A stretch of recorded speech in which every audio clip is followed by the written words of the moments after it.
अलग अलग तरीके से शिक्षक दिवस मनाया जा रहा होगा, है ना। कहीं पे केक काट के मनाया जा रहा होगा, कैंडल को बुझाकर मनाया जा रहा होगा, लेकिन हमारे यहाँ ऐसा कुछ नहीं होता है। हमारे यहाँ भारतीय संस्कृति के अनुसार संस्कार दिया गया है, उसी के अनुसार हम लोग शिक्षक दिवस यहाँ पर मनाएंगे। मनाया क्यों, कैसे जाना चाहिए? तो हम लोग कोई भी पर्व त्यौहार मनाते हैं, चाहे दीपावली हो या छठ पूजा हो या दुर्गा पूजा हो, तो हम लोग दीपक जलाकर मनाते हैं, है कि नहीं। जब दिवाली का दिन आता है तो हम लोग क्या करते हैं, पूरा दीपक जलाते हैं और खुशियाँ मनाते हैं। लेकिन आज के कल्चर में आज के लोगों ने ऐसा टीचर डे और जन्मदिन मनाने के लिए शुरू कर दिए हैं, जो कि दिया को मोमबत्ती को बुझा के मनाते हैं। ऐसा मनाया जाता है क्या? होता है ऐसा कि मिझाकर मनाया जाए? ये कहाँ के है भाई? कई बार इस बात की हम चर्चा कर चुके हैं। जब हम लोग मोमबत्ती को, कैंडल को मिझाते हैं, उसमें बहुत सारे लोग उसको फूंकते हैं। फूंकते हैं क्या? फूंकते हैं ना। तो पता है कितना लोग का उसमें मुंह का हवा गया। और उसके साथ इतना ही नहीं, नुकसान क्या है?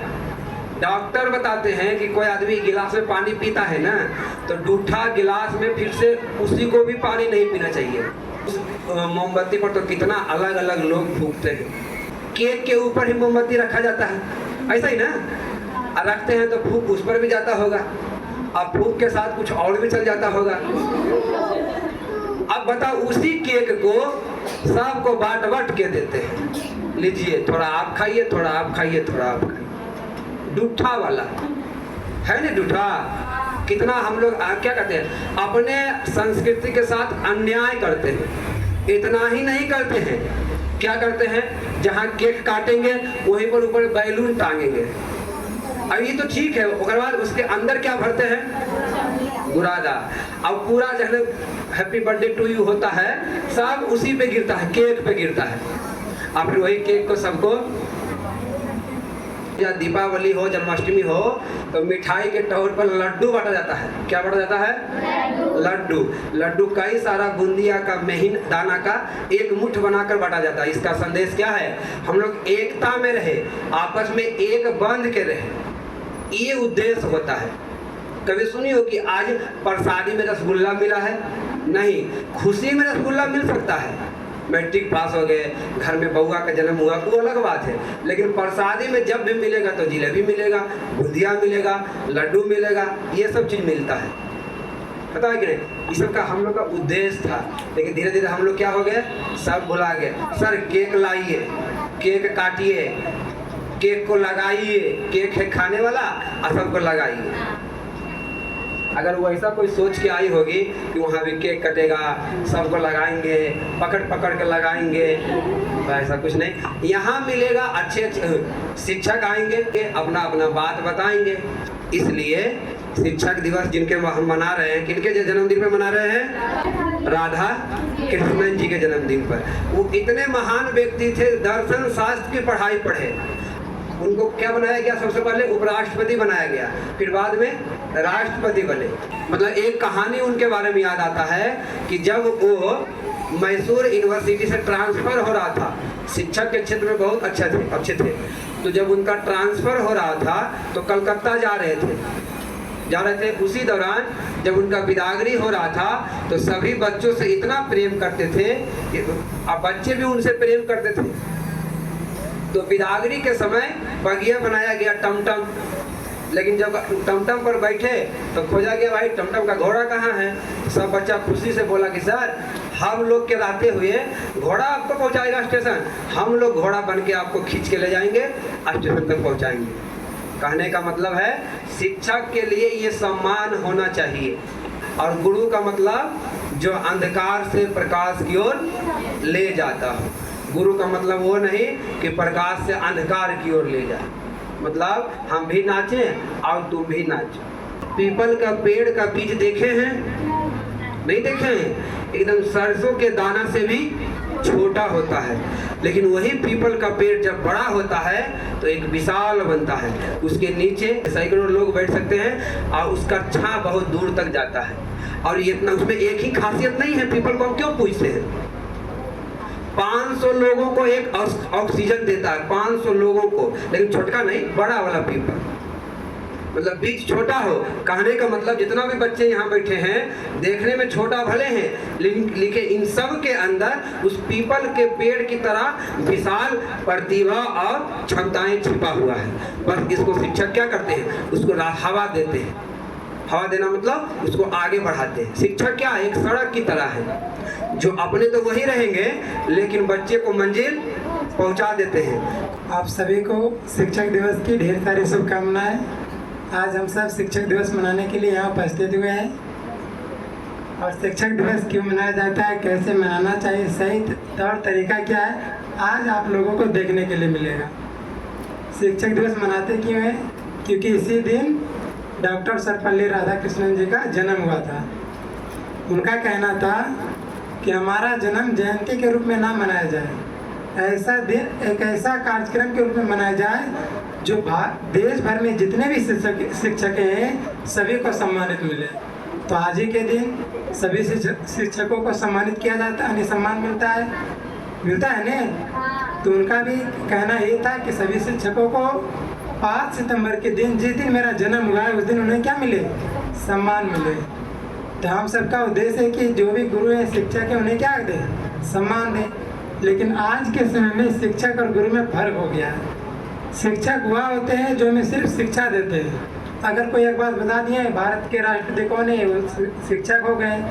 लेकिन गुरु वो होते हैं जो हमें अंधकार से दूर करके प्रकाश की ओर ले जाते हैं, हमारे अंदर की बुराइयों को नष्ट करके सही दिशा दशा बताते हैं कि क्या करना है। वो होते हैं गुरु। और गुरु एक से 2 हो सकते हैं, लेकिन शिक्षक अनेक हो सकते हैं। गुरु एक ही है जो हमेशा आपको अंधकार से प्रकाश की ओर ले जाएंगे। कहीं आप गलत करेंगे तो बोलेंगे कि हाँ आप गलत कर रहे हो। जैसे सबके गुरु हुए ने, महात्मा गांधी के गुरु कौन हुए, राजनीतिक गुरु हुए गोपाल कृष्ण गोखले, सबके गुरु हुए। राम भगवान के गुरु हुए, कृष्ण भगवान के गुरु हुए। तो हम सबके जीवन में भी एक गुरु का होना बहुत जरूरी है। हम सब आज दिन भर जो भी करते हैं गलत है कि सही पता नहीं चलता है। तो उन सबको हम कैसे निखारें कि हम क्या गलत कर रहे हैं, क्या सही। इसीलिए यहाँ बताया जाता है मेडिटेशन। अगर कुछ विशेष करना है, कुछ अलग करना है तो मेडिटेशन कीजिए। अगर सिर्फ आपको दिनचर्या भी दिन बिताना है, किसी प्रकार खा पी करके और अपने लिए जीना है, तो मेडिटेशन नहीं भी कर सकते। क्योंकि मेडिटेशन से आपके अंदर सोई हुई शक्तियाँ जागती है। और जिस युवा की शक्ति जाग जाए वो पूरी दुनिया को जीतने की ताकत रखता है। तो अगर आप सभी दुनिया को जीतना चाहते हैं तो सबसे पहले कुछ अलग करना सीखिए, जिसमें कहा जाता है मेडिटेशन। जैसे डॉक्टर सर्वपल्ली राधाकृष्णन के बारे में कहा जाता है कि जब राष्ट्रपति बने थे तो हमेशा बहुत देश यात्रा की है। और हर एक देश यात्रा करने के दौरान वो हमेशा भारतीय संस्कारों के बारे में, भारतीय संस्कृति के बारे में हर देशों में चर्चा करते थे कि हमारे देश के संस्कार ऐसे हैं। वहाँ हर तरह के रीति रिवाज मिलजुल कर मनाया जाता है। वहाँ नारियों को भी सम्मान दिया जाता है। लेकिन आज के समय में ये सब विलुप्त हो गया। आज के इसी देश का युवा संस्कार विहीन हो गया है। उसी को वापस लाने का काम यह युवा प्रकोष्ठ कर रहा है। जब पहले के विद्यार्थी पहले सुबह उठते थे तो सबसे पहले माता पिता को प्रणाम करते थे। आप सब में से कितने हैं तो सबसे पहले सुबह जब उठते हैं तो माता पिता को प्रणाम करते हैं। ये सबसे कोई लेना देना नहीं। सिर्फ ट्यूशन जाते हैं, पढ़ते हैं, वहीं तक काम खत्म। अगर हमें कुछ विशेष करना है तो अपने अंदर कुछ विशेष बदलाव लाना होगा। इसीलिए बताया जाता है मेडिटेशन। वरना आज के समय में क्या है, वैसे बेटे बन गए हैं जो पिता के आंखों में आंसू ला देते हैं, माता के आंखों में आंसू ला देते हैं, पिता से उलट कर जवाब देते हैं। आज ना जाने कैसे औलाद है जो घर की इज्जत डूबते जा रहा हो, घर की इज्जत नीचे गिरते जा रहा हो, फिर भी आज के युवा रियल लाइफ को छोड़ करके रील्स की दुनिया में बचा हुआ है। तो इन सब से हम कैसे बच करके, हमारा कार्य क्या है, हम इस धरती पर क्यों आए हैं, हमको जिन्होंने बनाया है, माता पिता में जन्म दिए हैं, तो उनके प्रति भी तो हमारा कर्तव्य है। कहते हैं कि अगर कोई दुर्घटना होने से कोई बचा लेता है तो कहते हैं कि आपका उपकार जिंदगी भर नहीं भूलेंगे। और जिन्होंने आपको जन्म दिया है माता पिता, तो उनका उपकार आप कैसे भूल जाते हैं। अगर आपकी कोई जान एक दिन बचा ले तो कहता है मैं आपका उपकार कभी नहीं भूलूंगा, आपने मेरा जान बचा ली है। और जिन्होंने आपको जन्म दिए उन्हीं से आप मुँह लगाते हैं। तो ये सब संस्कार, आज देश में संस्कारवान युवा की ज़रूरत है। जैसे कोलकाता में जो कांड हुआ सबको पता है। अगर शिक्षा से सिर्फ समाज का विकास होता तो आज वो कांड नहीं होता। इसीलिए आज देश में संस्कारवान युवा की ज़रूरत है। और आज क्या है, कलयुग। एक ही मनुष्य के अंदर अच्छा भी है, बुरा भी है। अब जिससे आप ज़्यादा पोषक तत्व देंगे वही आगे बढ़ेगा। अगर हम 2 गाय को पालते हैं, जिसका खान पान ज़्यादा करेंगे तो ज़्यादा दूध करेगा, ज़्यादा हटा कटा दिखेगा। तो उसी प्रकार हमारा मन जो है अच्छा बुरा दोनों है। अब आपको तय करना है कि हमें हमेशा अच्छे विचार सुन करके अच्छे विचार को बढ़ाना चाहिए कि अश्लील हरकतें, अश्लील गाने को सुन करके अपने विचार को गिराना चाहिए। अगर आप लोग अपने विचार को उठाना चाहते हैं तो एक छोटी सी प्रयास मेडिटेशन से जरूर कीजिए।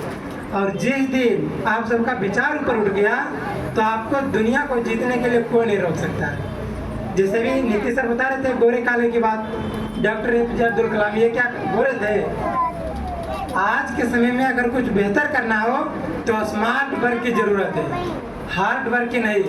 तो स्मार्ट वर्क करने के लिए स्मार्ट माइंड तो होना चाहिए। लेकिन आज के समय में स्मार्टनेस का परिभाषा क्या है, हेयर स्टाइल बढ़िया हो, जीन्स बढ़िया हो, जूता बढ़िया हो, लेकिन माइंड क्या वैचारिक स्तर से गिरा हुआ है।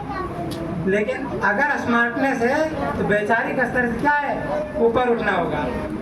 इसी के लिए बताया जाता है मेडिटेशन, वरना आज के समय में कुछ नहीं होने वाला है। इतनी सारी जनसंख्या, अगर हम सब में सभी एक ही चीज़ की तैयारी करें हो सकता है कभी। इसीलिए अगर माइंड को क्या क्वालिटी अगर देखनी है तो सबसे पहले माइंड की क्वालिटी देखिए कि हमारा माइंड की क्वालिटी होनी चाहिए, यानी अच्छे अच्छे विचार इसमें आने चाहिए। जैसे सर्वपल्ली राधाकृष्णन जी थे तो उन्होंने क्या कहे, यानी बहुत सारे ग्रंथ पढ़ चुके थे, लेकिन हम सब एक मेडिटेशन नहीं करना चाहते हैं। और अगर कोई अच्छा बात बताए तो उसने कौन के करेगा। तो जब कहा जाता है ने कि काल मनुष्य पर छाता है, पहले ही विवेक मर जाता है। आज के मनुष्य का ही है, उसके ऊपर काल मंडरा रहा है, विवेक क्या है, मर गया है। उसको अच्छा चीज़ सुनने का मन ही नहीं करता है और उसे लगता है अश्लील गाना सुनते रहे, बुरा चीज़ करते रहे। तो इसीलिए कहा गया कि जब काल मनुष्य पर छाता है तो क्या होता है, पहले ही विवेक मर जाता है। तो इसीलिए अगर आपको कुछ बेहतर करना है तो मेडिटेशन शुरू कीजिए। और यहाँ जितने भी कार्यक्रम किए जाते हैं सभी संस्कृति से संबंधित होते हैं। कैसे पहले की कल्चर हमारी थी, कैसे पहले के लोग मनाते थे, उसी को आज के समय में यह युवा प्रकोष्ठ लाने का काम कर रहा है। और लगभग जगह इसी प्रकार के कार्यक्रम बनाया जाता है, दीप प्रज्वलित करके, फूल चढ़ा करके, ताकि क्या हो कि दोनों का कुछ गुण है नहीं कि दीपक की तरह क्या हमारा जिंदगी भी प्रकाशित हो। मेरा नाम अनुपम कुमारी है, मैं 5 क्लास में पढ़ती हूँ। मैं आप सभी के बीच एक छोटा सा स्वागतम गीत सुनाने जा रही हूँ। किस तरह से नमन मैं करूँ आपका, किस तरह से नमन मैं करूँ आपका, स्वागतम स्वागतम स्वागतम आपका, स्वागतम स्वागतम स्वागतम आपका। आप आए बड़े उम्र है आपकी, आप आए बड़े उम्र है आपकी, बस अभी नाम मैंने लिया आपका, बस अभी नाम मैंने लिया आपका। स्वागतम स्वागतम स्वागतम आपका, स्वागतम स्वागतम स्वागतम आपका। किस तरह से नमन मैं करूँ आपका, किस तरह से नमन मैं करूँ आपका, स्वागतम स्वागतम स्वागतम आपका।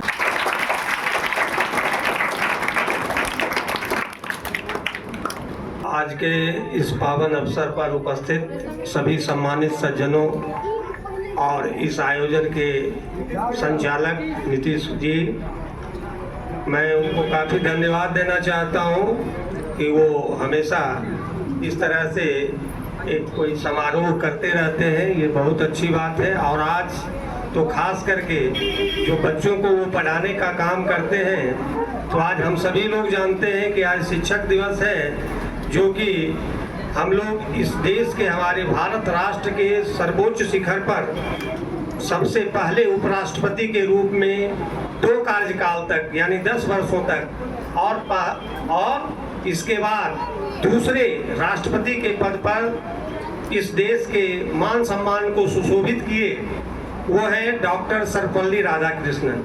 और उनके जन्म दिवस को हम लोग 5 सितंबर को 1962 ईस्वी से, जब वो हमारे देश के दूसरे राष्ट्रपति बने। लेकिन ये पद धारण करने से पहले वो एक प्रख्यात शिक्षाविद थे और हमारा जो भारतीय दर्शन है, इंडियन फिलोसफी, उसके वो प्रख्यात विद्वान थे। और भारतीय दर्शन पर व्याख्यान के लिए उनको विदेशों से न्योता आया अतिथि शिक्षक के रूप में उनको सुनने के लिए। और ये दर्शन क्या है? जो हमारे सनातन धर्म को, हमारे रीति रिवाज को उजागर करता है। तो इसकी काफी धूम मचा दी उन्होंने। तो जब वो राष्ट्रपति, जो हमारे देश का सर्वोच्च पद होता है, जब इस पद पर आसीन हुए तो उनके कुछ शिष्य लोग उनके पास मिलने के लिए गए, उनको बधाई देने गए कि आप इतने बड़े पद धारक हो गए, मैं आपके जन्मदिन को एक समारोह पूर्वक मनाना चाहता हूँ। तो उन्होंने अपनी इच्छा व्यक्त की कि मुझे राष्ट्रपति के रूप में याद मत कीजिए, यदि याद करना है तो हमारे जन्म दिवस को शिक्षक दिवस के रूप में यादगार बनाइए, ताकि समाज में जो शिक्षक समाज को एक पथ प्रदान करता है, जिस पर चल करके हम लोग अपने सद्बुद्धि को कायम रख करके समाज, परिवार से लेकर के और राज्य और देश तक का उन्नति करते हैं। तो उसी दिन से 5 सितंबर 1962 से हम लोग हर एक साल 5 सितंबर को शिक्षक दिवस मनाते हैं। सबसे पहला बात तो ये है कि हम लोग इतनी भीड़ में आते हैं, केक काटते हैं, बैलून फुलाते हैं, उसको फोड़ते हैं, लेकिन ये हमारा शिक्षक दिवस मनाने का या फिर उस महान व्यक्ति को श्रद्धांजलि अर्पित करने का तब सही तरीका होगा जब हम उसके मार्ग पर चलेंगे। कहा गया है कि गुरु का स्थान भगवान से भी बढ़कर है। गुरु ही बताते हैं कि वो भगवान है, उनका परिचय दिया जाता है और बिना गुरु के किसी का उद्धार नहीं हुआ है। तो इसलिए गुरु का सम्मान करने का सही तरीका है कि गुरु हमें क्या करता है? अंधकार से प्रकाश की ओर ले जाता है, हमें वो रास्ता बताता है। जब हम किसी कुपथ पर भटक जाते हैं, गुमराह हो जाते हैं, तो वहां से हटकर हमें सत्य पथ पर चलने के लिए प्रेरित करता है। तो उस मार्ग को यदि अपनाए तो इस महान व्यक्ति का भी श्रद्धांजलि होगा। और जिनको आप गुरुजन मान रहे हैं, जो high school, middle school, primary school में पढ़ा देते हैं, वही गुरु नहीं है। अरे सबसे पहला गुरु तो तुम्हारा माता पिता है। और गुरु सही माने में वो है जो जीवन में तुमको कोई भी एक वैसा बात बताया और उस पर चल करके तुमने ये अनुभव किया कि नहीं, इससे हमको बहुत फायदा हुआ, इससे हम एक बुद्धिमान आदमी बने, एक सच्चा आदमी बने। और जीवन में यही सबसे अच्छी बात है कि हम यदि थोड़ा कम पढ़ा लिखा भी रहे, एकदम काम चलेगा, चलेगा नहीं दौड़ेगा। लेकिन यदि हम थोड़ा कुपथ के रास्ते पर चले गए और खुद भी विद्वान है तो लोग धू धू करेगा। तो आज आप लोग जो काफी उत्साह दिखा रहे हैं, तो हम एक ही चीज बोलने आए हैं, खास करके यही बोलने आए हैं कि आप यदि सुधरिएगा और आप जिस मंच के नीचे बैठे हुए हैं उसका, कई बार हम यहाँ आए हैं, 1-2 बार जरूर आए हैं, तो फिर आपका जो मूल मंत्र है कि हम सुधरेंगे जग सुधरेगा, तो आप अपने को सुधार लीजिए। आपसे नीचे का बच्चा आपका अनुसरण करेगा, आपका घर परिवार का लोग अनुसरण करेगा। और अनुसरण छोटे आदमी का भी अच्छी बात का अनुसरण बड़े लोग करते हैं और बड़ों का अनुसरण तो हम लोग करते ही हैं। लेकिन यदि बड़े कहीं रास्ता भटक गए हैं तो फिर हम उनको सही रास्ता दिखाते हैं। तो यही सिलसिला हमारे समाज में चलते आता है और बच्चों से तो हमारा विशेष लगाव रहता ही है। तो आप लोगों को हमारे तरफ से शिक्षक दिवस की ढेर सारी बधाई कि आप सत्मार्ग पर चले, आप अच्छा कर्मयोगी बने, ताकि आपका समाज अच्छा हो, परिवार अच्छा हो और अपने समाज में, अपने गांव में, नाता कुटुंब में आपका गुणगान हो। यही सच्चे मानव की पहचान है और यही कहने हम आए हैं। हम उम्मीद करेंगे इसी आशा के साथ, बहुत ज्यादा क्योंकि छोटे छोटे बच्चे हैं तो बहुत लंबी बात तो समझेंगे नहीं, इसलिए हम यही कहने आए हैं कि आप लोग एक अच्छा व्यक्तित्व अपने आप में कायम कीजिए और फिर जब कभी मौका मिलेगा तो हम भी जरूर आएंगे।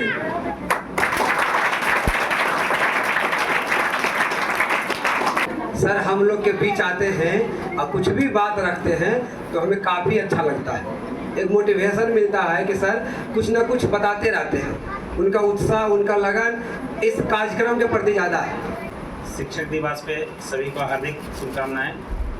बस आप लोग से इतना ही कहना है कि एक वीर की तरह आप लोग आगे अपने कर्म पे चलते रहें, कभी गलत रास्ते पे जाने का प्रयास नहीं कीजिए। आप लोग युवा हैं, भटकते बहुत जल्दी हैं, क्योंकि आप पैसे जमा करते हैं और एक होता है उधार लाते हैं, तो उधार जो लाने वाली समस्या ना, क्रेडिट कार्ड जैसा वो डिपॉजिट होता है। तो सही मार्ग पे धीरे धीरे चलते रहें। ठीक है, थैंक यू।